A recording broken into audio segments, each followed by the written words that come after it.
This is Starship Troopers Continuum, a single or co-op online shooter that has you playing as various recruits out to fight back against the encroaching bug horde. This releases November 14th, 2024 for the Quest headsets for $20 US and is out November 28th for the PSVR 2. Level up your soldiers, unlock new weapons and Side Commander powers, and show these arachnids who's boss.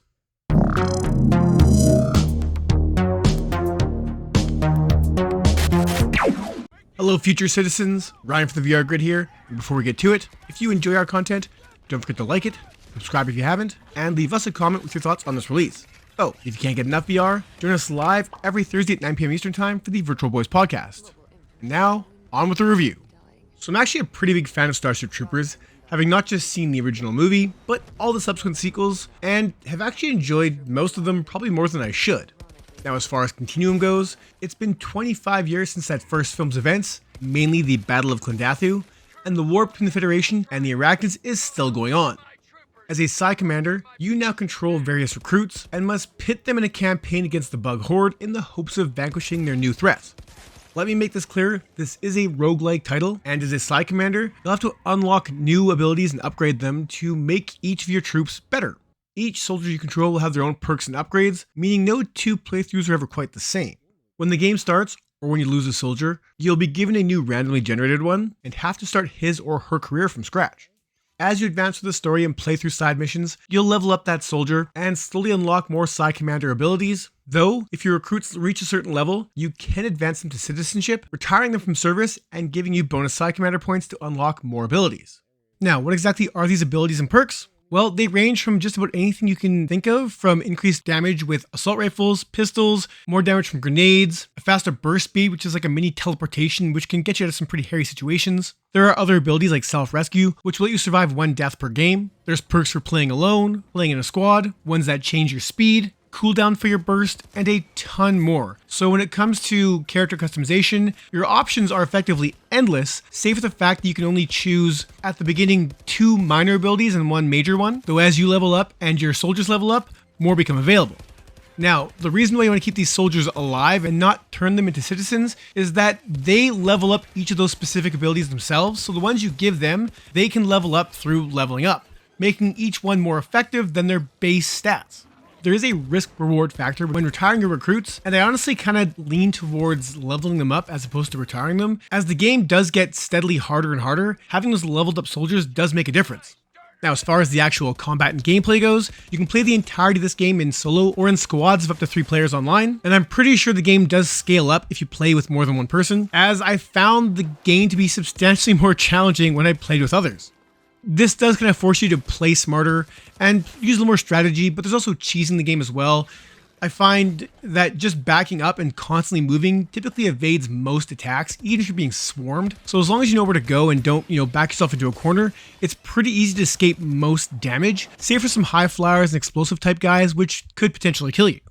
Each stage is effectively broken up into smaller sections, which kind of devolves this into a wave shooter type experience, though not totally thanks to some boss battles and some larger encounters. But as you navigate through the stage, there's certain checkpoints you can reach where when you pull the trigger down, you activate the nearby stations so you can refill your ammo or grenades, or upgrade your trooper if you've reached a new rank, and then doing so will also open the next section of the stage, and you proceed forward.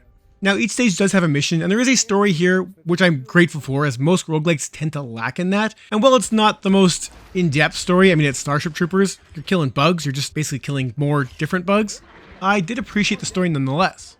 So back to guns. The guns feel alright, there isn't much in the way of force feedback, some guns have more kick. I typically stayed away from shotguns, anything that was closer range, because the longer range weapons just seem to be more effective when facing multiple troops.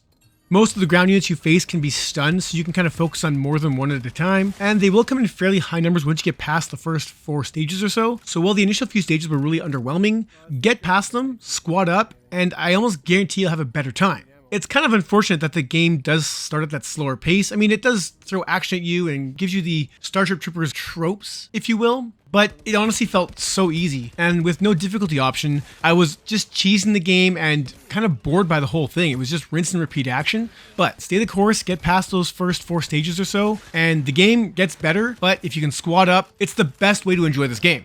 Now, part of my initial blasé attitude towards this game was the visuals, which, I'm not gonna lie, don't look great. The bugs look alright, and your troopers look okay. When you're playing with other troopers, they kind of animate a bit wonky, but that's still kind of be expected in VR. I mean, it's better than it was 5 years ago, so we're making progress in that area. But the environments are just lacking. The first few stages are basically just deserts and canyons, which I was actually scared the whole game was going to be like that. Thankfully, it's not. You'll visit mines, some ice levels, and a host more that do mix things up quite nicely. So I do forgive that lack of variety in the first few stages, as it does open up. Now that being said, texture quality across the game is fairly poor. There's no lighting outside of muzzle flashes on your gun, and there's a few other immersion breaking moments, like anyone in your camp, there's a bunch of soldiers just kind of sitting there talking. If you walk up to them, they'll say something, but they don't move their mouths at all or really react to you in any way. When bugs spawn, they typically crawl out of the ground, but there's some stages where they crawl out of vents, but the vents don't open up, so they just kind of appear through the ground. It's these little things that kind of hint that I know the studio is kind of in dire straits right now, and I feel like those little inconsistencies in that final game design were kind of overlooked for the sake of just getting it out in a relatively timely fashion. Not game breaking, but it does ruin immersion from time to time. I would love to see more gore. The franchise is famous for its over-the-top, almost B-movie style violence, and it's here in little snippets, but the game almost looks so cartoony at times that even when you see dismembered soldiers, like, I want more blood and guts. This is Starship Troopers after all. Enemies, once you kill them, disappear. There's these things I wish were better, and I'm really hoping the PSVR 2 version kind of maybe keeps those guys lying around. More guts, it'd be nice, but based on the trailers, I'm not sure how much more is going to change, but I digress. When it comes to audio, it's a bit of a mixed bag. Guns sound okay, though I find them to be a little bit tempered. The soundtrack selection is all over the map. It honestly feels like a Medal of Honor game sometimes as far as the audio, and there is more upbeat music later on that does fit the action better. But once again, those initial few stages just kind of feel off, like kind of designed a little bit too poorly, I guess, and just give a bland first impression. Yeah, there's no arming it, you just throw them.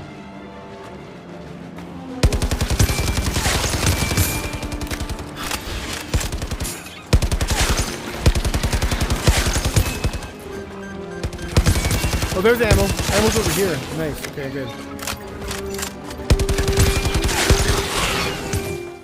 3D audio is here, but it can be hard to tell where enemies are coming from just because they can come from everywhere. Though you do have like a red radar blips that appear on your screen, so that do give you a general direction of where things are coming from, which is honestly a lifesaver as the game progresses. The highlight of the audio package is the fact that Casper Van Dien is back as General Rico, and it kicks ass that he's in this game.